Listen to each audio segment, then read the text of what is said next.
La figura avanzó lentamente hacia el centro de la capilla, y con ese gesto ancestral, el mármol ardió con una llama negra que no daba luz. Bienvenidos a Ecos de la Noche, el canal donde exploramos los rincones más oscuros de la fe, los secretos enterrados del tiempo y aquellas historias que nunca debieron ser contadas. Hoy te traigo un relato perturbador, donde el terror y la teología se entrelazan en el corazón mismo del Vaticano. Una misa blasfema, un elegido sin nombre y un poder que no busca redención, sino permanencia. Aquí, la verdad se revela como un espejo que refleja no a Dios, sino aquello que a veces la humanidad invoca sin saber. Non dominus sed speculum. No es el Señor, es el reflejo. Si disfrutas de historias oscuras, cargadas de símbolos, misterio y una atmósfera densa y aterradora, dale like, suscríbete al canal y activa la campanita para no perderte nuestros próximos viajes al abismo.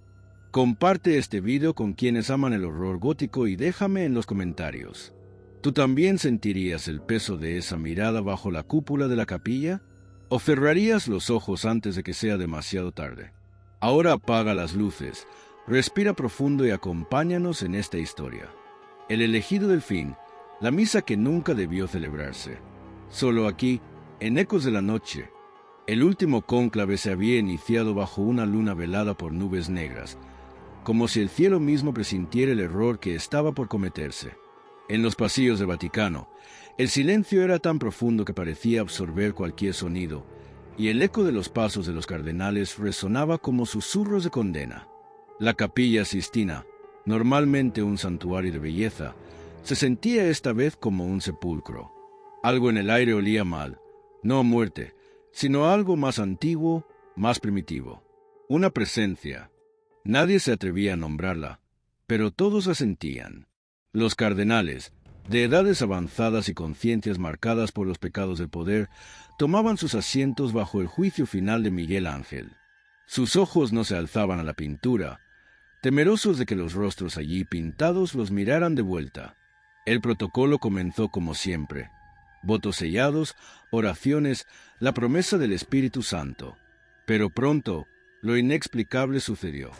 Una paloma blanca, símbolo tradicional del Espíritu Santo, cayó muerta en medio del altar, su sangre dibujando un símbolo que ningún cardenal supo reconocer o quisieron reconocer. La elección no avanzaba. Día tras día, las papeletas ardían en la chimenea sin producir el esperado humo blanco. Algunos comenzaron a enfermar, otros a murmurar oraciones en lenguas olvidadas. Uno desapareció. El cardenal húngaro, conocido por su devoción extrema, simplemente no estaba al amanecer. Su cama permanecía intacta, su anilla en la mesita de noche. La guardia suiza selló la capilla, pero el pánico ya se había infiltrado en los corazones de todos. Entonces comenzaron los sueños, o mejor dicho, las visitas. Cada noche, una figura encapuchada se paseaba entre las filas de asientos cardenalicios. No hablaba, no tocaba, pero miraba, uno por uno. Algunos despertaban con marcas en el pecho, cruces invertidas, palabras en latín arcaico talladas en la piel. Nadie podía explicar cómo ni cuándo. Y, sin embargo, nadie se atrevía a romper el ritual. El mundo esperaba un papa. La fe exigía un sucesor. Pero dentro de esas paredes, la fe había comenzado a corroerse. El cardenal Navarro, el más joven del grupo, fue el primero en hablar. Su voz temblaba cuando dijo lo que todos pensaban. Esto no es obra de Dios. Su propuesta de suspender el cónclave fue rechazada con frialdad. La Iglesia ha enfrentado peores tormentas, dijo uno. Pero cuando Navarro fue hallado esa noche colgando del incensario mayor, con los ojos arrancados y un pergamino metido en la boca, las dudas comenzaron a retorcerse como serpientes entre los demás. Los manuscritos antiguos fueron consultados, textos que jamás deberían haber sido leídos de nuevo. Había leyendas sobre un cónclave maldito, sellado a hace siglos por un papa que nunca fue nombrado. Un espíritu errante, un alma que había vendido su fe por conocimiento prohibido. Desde entonces, se decía, cada cierto número de siglos, el ritual debía repetirse, y si no se elegía correctamente, el mal despertaría. Tal vez, Tal vez ese momento había llegado.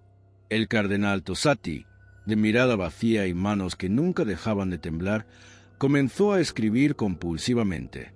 No comía, no dormía, solo escribía.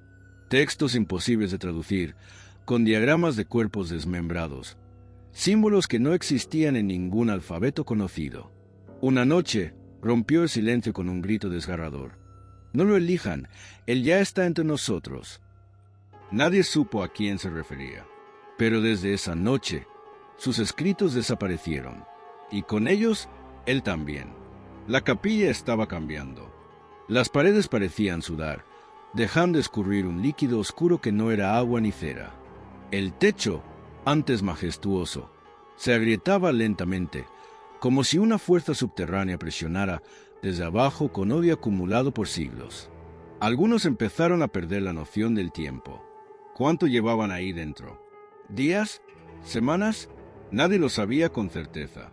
Las velas no se consumían. Las campanas de la basílica habían dejado de sonar. Y, a veces, cuando creían estar solos, se escuchaba el crujir de un bastón golpeando el suelo, aunque no había nadie más en la sala. El humo negro se volvió rojo, una humareda espesa que olía a carne quemada. Y entonces una papeleta apareció sin ser escrita. Él ha sido elegido. No tenía nombre, solo ese mensaje. Y un símbolo, el mismo de la paloma muerta, ahora grabado a fuego sobre el mármol del suelo. El cónclave se volvió un caos. Algunos intentaron huir, pero las puertas no se abrían. Otros rezaban, pero sus palabras se deformaban en gritos. Y en medio de todo, una figura se alzó. Desde el fondo de la capilla, donde las sombras eran más densas que la noche, emergió un hombre vestido con una túnica completamente negra, sin insignias. Su rostro no se veía, pero todos lo reconocieron al instante. No porque lo conocieran, sino porque lo habían visto antes, en sueños, en pesadillas, en la historia prohibida de la Iglesia. No hizo falta votar. Todos sabían que la elección ya no les pertenecía. La figura avanzó lentamente hacia el centro de la capilla. Sus pasos no hacían ruido, como si no tocara realmente el suelo. Los cardenales, paralizados por una mezcla de terror y reverencia, no pudieron apartar la vista. El aire se volvió pesado, como si cada aliento costara años de vida. El nuevo elegido, si podía llamarse así, levantó una mano huesuda, y con ese gesto simple, antiguo, ancestral, el símbolo grabado en el mármol ardió con una llama negra que no daba luz. El fuego solo consumía, y en su calor, las paredes comenzaron a derretirse como cera profanada. El cardenal Mancini, que hasta entonces se había mantenido en un mutismo casi monástico, cayó de rodillas y gritó entre lágrimas: «Abba, perdónanos». Nadie sabía si hablaba al Dios verdadero o a ese otro que se había entronizado sin derecho. La figura encapuchada extendió su otra mano, y con un susurro, más sentido que oído, el corazón de Mancini explotó dentro de su pecho. No hubo sangre, solo un humo denso que salió por su boca abierta como una confesión final. Fue entonces cuando muchos entendieron. No era un castigo, sino una ofrenda. En los días siguientes, si aún podían contarse en días, los rituales comenzaron. Cada amanecer, si tal cosa aún existía, se realizaba una misa que no era misa. Se entonaban cánticos invertidos, se bebía un vino espeso como aceite quemado, y se ofrecían confesiones que no pedían redención sino permanencia. El nuevo pontífice, nunca llamado por nombre, nunca proclamado al mundo, hablaba en una lengua que no tenía raíz ni gramática. Y, sin embargo, cada palabra penetraba en las mentes como un mandamiento. Uno a uno, los cardenales comenzaron a cambiar. Sus cuerpos envejecían a un ritmo antinatural, como si siglos se desmoronaran sobre ellos con cada respiración. Sus ojos se hundían, su piel se curtía como pergamino antiguo. Algunos hablaban solos, otros reían en la oscuridad, y uno comenzó a escribir sobre las paredes con su propia sangre. Él no busca fe, él busca permanencia. Se leía en una de las columnas del ábside, junto a un dibujo de un corazón con 7 bocas. Las noticias fuera del Vaticano eran confusas. Se decía que las señales del humo ya no se interpretaban. A veces salía azul, otras verde. Los fieles esperaban, ignorantes del verdadero horror encerrado tras los muros sagrados. Nadie entraba, nadie salía. La guardia suiza parecía hipnotizada, inmóvil como estatuas de piedra viva. Un periodista italiano logró enviar una grabación con un dron antes de desaparecer. En el vídeo se veía la Capilla Sistina desde arriba. La palabra Domims estaba escrita en fuego en el techo, pero no en latín, en algo más antiguo. Unos pocos cardenales comenzaron a conspirar, no para derrocarlo, sino para contenerlo. Hablaban de textos prohibidos, de reliquias selladas bajo San Giovanni in Laterano, de un sello olvidado por Constantino. El cardenal Okonkwo, quien había estudiado los evangelios apócrifos, hablaba de una clave de negación, una fórmula que podía revertir el proceso, si aún quedaba algo humano en ellos. Pero todo requería un sacrificio final. Uno de ellos tendría que abrir las puertas desde dentro, no para salir, sino para dejar entrar algo peor. Mientras tanto, el elegido construía, no con piedra, sino con carne. En las criptas del Vaticano se oían martillos golpeando no metal, sino hueso, gritos apagados que no eran de dolor, sino de transformación. Una nueva curia se gestaba, no de hombres, sino de sombras. Vestían túnicas de cuero trenzado con cabellos humanos, y sus rostros eran máscaras sin ojos. Caminaban sin sonido, pero cada paso quebraba la voluntad de quien los miraba. Era la iglesia del no retorno, la contracara del reino de Dios. En uno de los pasillos más antiguos, detrás de una biblioteca clausurada por la Inquisición, el cardenal Ortega encontró un códice, encerrado en una caja de sal petrificada, escrito con una mezcla de tinta y ceniza humana. El título decía simplemente Reversus Dei. En él se narraba un rito inverso, un método para devolver al elegido al umbral del que había venido, pero exigía un alma pura, nacida dentro del Vaticano, que nunca hubiese abandonado sus muros. Solo una persona encajaba, una novicia muda que limpiaba la capilla desde niña. Ortega la encontró, temblando en las sombras del baptisterio. Sus ojos sabían. Sin hablar, lo acompañó a la cripta de los papas. Allí, mientras la figura encapuchada elevaba su séptima misa blasfema, comenzó el contrarritual. El códice ardía en sus manos mientras pronunciaban las palabras al revés. La capilla tembló. Las sombras aullaron. Pero justo antes de completar el último verso, la figura apareció frente a ellos, sin moverse, sin hablar. Solo miró, y la novicia cayó muerta, evaporada, como si nunca hubiera existido. El códice se rompió en 1000 fragmentos. El rito falló, pero algo había cambiado. Por primera vez, la figura encapuchada miró hacia el altar mayor y retrocedió un paso.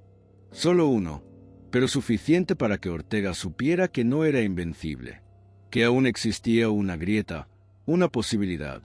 Y así, bajo la luz de una luna que ahora parecía llorar sangre, el último de los cardenales juró no escapar, sino luchar. Ortega comenzó a recolectar lo que quedaba de los fragmentos del códice, ahora astillas negras como huesos calcinados. Cada uno ardía al tacto, pero no apartaba las manos.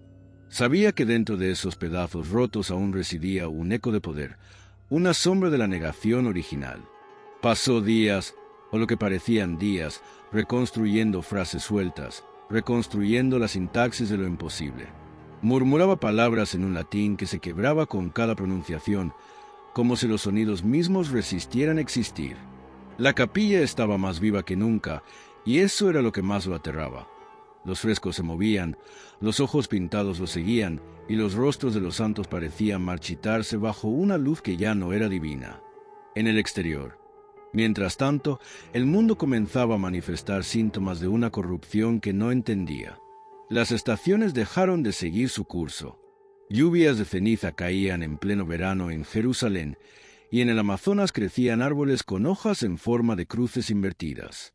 Las peregrinaciones cesaron, no por miedo, sino por olvido. Nadie recordaba ya por qué se viajaba a Roma. Las iglesias locales comenzaron a cerrar, pero no por falta de fe, sino porque los altares no aceptaban ya las ofrendas. El pan se convertía en hueso, el vino en bilis. Algo se estaba filtrando, y la fuente era el corazón podrido del Vaticano. Dentro, Ortega no estaba solo. Unos pocos resistían. Había monjas que caminaban descalzas sobre brasas encendidas sin quemarse, exorcistas olvidados que hablaban con lenguas de siglos pasados, incluso un anciano jardinero que cultivaba rosas negras que solo florecían en presencia de oración verdadera. Todos ellos se reunían en catacumbas aún no alcanzadas por la corrupción, donde el incienso aún podía cubrir el hedor de lo antinatural. Allí se comenzó a formar una nueva liturgia, no para adorar, sino para sellar. Una misa sin nombre, sin cruz, sin gloria. El elegido, por su parte, había comenzado a hablar, no con palabras, sino a través de los muros, de los vitrales, de los sueños de quienes aún dormían bajo el cielo romano. Les mostraba visiones, una tierra sin muerte, pero sin vida, un mar que hablaba y se tragaba ciudades enteras, una eternidad sin alma. Prometía conocimiento, claridad, poder, y muchos escuchaban. Algunos comenzaron a adorar sin saberlo. Uno de los cardenales, una noche, fue encontrado abrazado al altar mayor, murmurando: «Él es la otra cara del mismo rostro». Fue en ese momento que apareció una figura nueva, una presencia que no venía del inframundo ni de los cielos. Un niño, ciego y sin lengua, se presentó en los pasillos como si siempre hubiese estado allí. Nadie recordaba su ingreso, ni su nombre. Pero cuando tocó uno de los fragmentos del códice, éste se iluminó, no con luz, sino con sentido. Ortega entendió que ese niño era la clave que el libro había olvidado nombrar. Una pureza sin palabra, una fe sin dogma. No nació dentro de los muros, pero nunca los había abandonado porque nunca había sido parte de ellos. Era un punto de quiebre, una disonancia en el tejido de lo profano. Juntos, Ortega y el niño comenzaron a formar una nueva estructura dentro del caos. No un ejército, sino un coro. Cada integrante no cantaba, sino que recordaba. Fragmentos de oraciones antiguas, versículos olvidados, letanías que nunca fueron aprobadas pero que aún contenían vestigios del verbo original. Con cada repetición, con cada acto de fe no adulterada, la figura encapuchada retrocedía un poco más. No con temor, sino con reconocimiento, como si supiera que no era odiada, sino enfrentada con lo único que podía herirla, la autenticidad. La capilla misma comenzó a luchar. Las piedras lloraban, los vitrales se quebraban solos, dejando pasar una luz tenue pero firme. Las estatuas de mármol susurraban nombres de antiguos mártires, invocaciones a santos que jamás fueron canonizados pero cuya sangre aún clamaba desde las tumbas olvidadas. Un antiguo confesionario, sellado desde tiempos de Pío XII, se abrió una noche, dejando escapar un aliento frío como la tumba. Dentro había una cruz torcida, un rosario de espinas y un libro sin título. Ortega lo tomó sin pensar. El niño asintió en silencio. Cada noche, la figura celebraba su misa invertida, y cada noche, el coro de Ortega elevaba su contraliturgia. El choque era invisible, pero tangible. Una grieta en el mármol, una estrella que desaparecía en el cielo, un segundo de silencio absoluto en todo el Vaticano. Era una guerra de resonancias, de símbolos, de vibraciones. No de cuerpos, sino de almas. Y en medio de esa disonancia surgió una pregunta. ¿Y si la figura no era un invasor, sino un reflejo?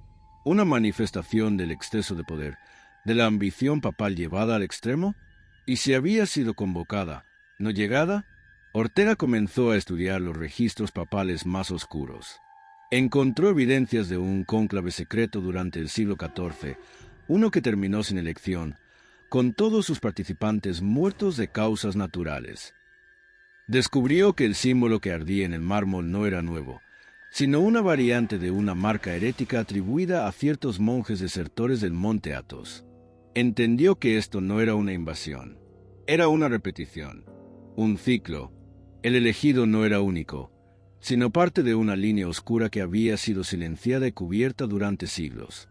Y así, la lucha no era solo por sellarlo, era por romper el ciclo, por cambiar el patrón, por encontrar una forma de curar la herida que el Vaticano llevaba abierta desde su fundación, una herida disfrazada de trono, de púrpura, de oro. Ortega no sabía si sobreviviría. No sabía si siquiera lo humano merecía ya salvarse. Pero bajo los ecos de los cantos enfrentados, mientras el humo negro se mezclaba con incienso y la luna seguía llorando su luz sangrienta, él caminaba hacia el altar, no para rezar, sino para decidir.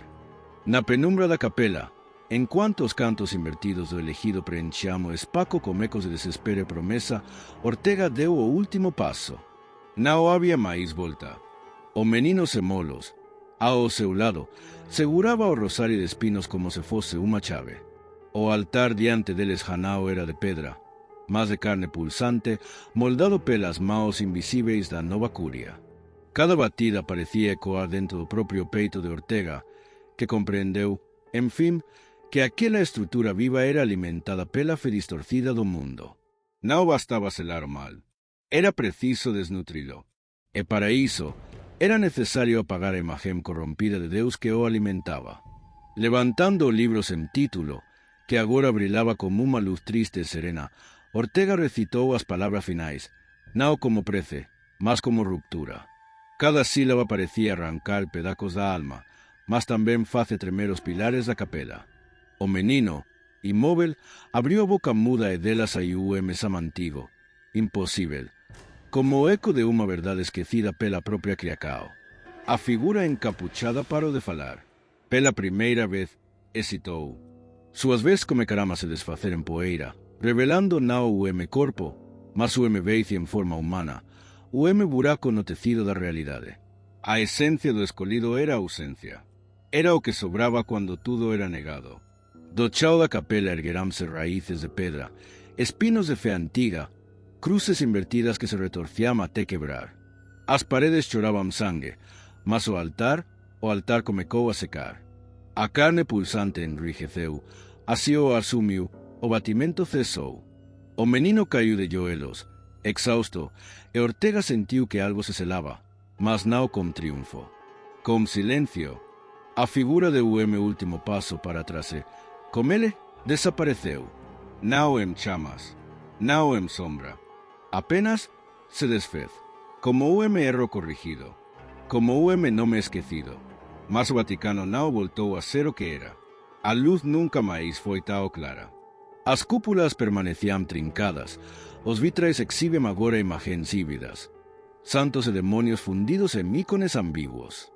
Muitos cardeais nunca mais foram encontrados. Outros vagavam pelos corredores murmurando frases de evangelho que não existia. Ortega permaneceu, embellecendo-se en Moure, cuidando do menino que nunca crescia. Guardaba a capela não como templo, mas como prisão. Não mais aberta ao mundo, mas ao tempo. Sabiam que o ciclo poderia voltar, que o novo reflexo poderia emergir, não de fora, mas de dentro. E então, sob a cúpula partida da capela, entre os restos de fé e ruína, uma nova inscrição foi gravada em mármore antigo. Non dominus sed speculum. Não senhor, mas espeló. Porque a verdade, aquela que Huase os destruiu, era mais terrível que qualquer inferno. O escolhido não viera para reinar, viera para mostrar o que a fé esquecida, o poder desenfreado e o silêncio cúmplice haviam invocado. E agora, como a capela guardando esse espelho escuro no coracao da cristandade, restava uma única esperança, que ninguém o usasse o lar de novo.